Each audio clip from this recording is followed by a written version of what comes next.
trở về với giai điệu cũ và vẫn chỉ có mình anh thôi. Vẫn là một thằng ngốc chỉ biết lặng nhìn màn đêm trôi. Ngày hạt giấy ngày xưa ấy bay về phương đó chỉ hỏi em.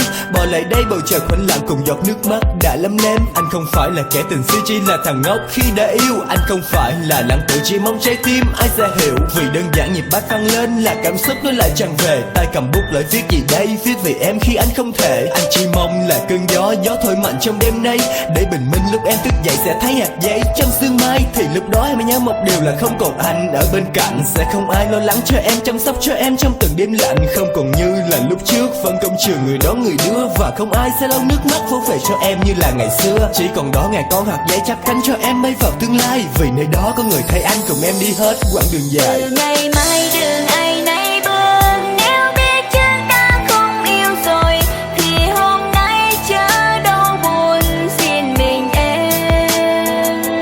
Ngàn hạt giấy cùng đã bay mãi mang đi theo bao nhiêu kỷ niệm, từng lời nói lời ước ta trao nhau còn đó.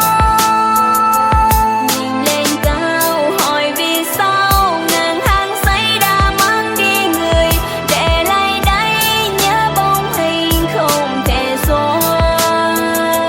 Bài hát đó viết tặng cho anh là bài cuối em viết cho người, hạnh phúc nhé người dấu yêu của Em yêu à, hãy dừng lại đây chỉ một chút thôi, lắng nghe anh nói. Bởi vì từ giờ cho đến mai sau là tình yêu này sẽ được thay đổi. Hãy giữ lấy con hạt giấy này, đừng để nó bay đi. Vì tình yêu này anh lạc vào nói cho anh em, hãy giữ nó thật kỹ. Em về bên đó hãy sống cho tốt và cố gắng giữ người mình yêu, đừng để vụt mất thêm lần nào nữa. Vì người ta tốt hơn anh nhiều, anh cứ tự trách hoài. Thì số anh nó lận đận, duyên số chỉ đến với người may mắn, còn người xui xẻo không có phần.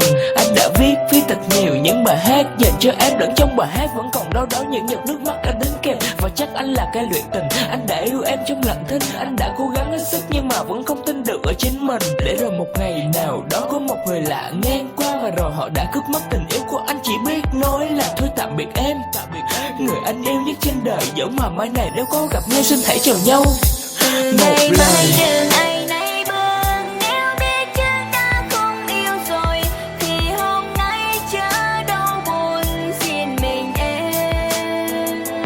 Ngàn hạt giấy cùng đã bay mãi mang đi theo bao nhiêu kỷ niệm, từng lời nói lời ước ta trao nhau còn đó. Nhìn lên cao hỏi vì sao ngàn hạt giấy đã mang đi người, để lại đây nhớ bóng hình không thể xóa. Bài hát đó viết tặng cho anh là bài cuối em viết cho người, hạnh phúc nhé người dấu yêu của em.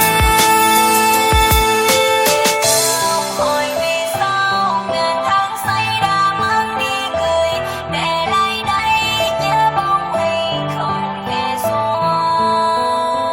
Bài hát đó viết tặng cho anh là bài cuối em viết cho người, hạnh phúc nhé người dấu yêu của em. Davey Production.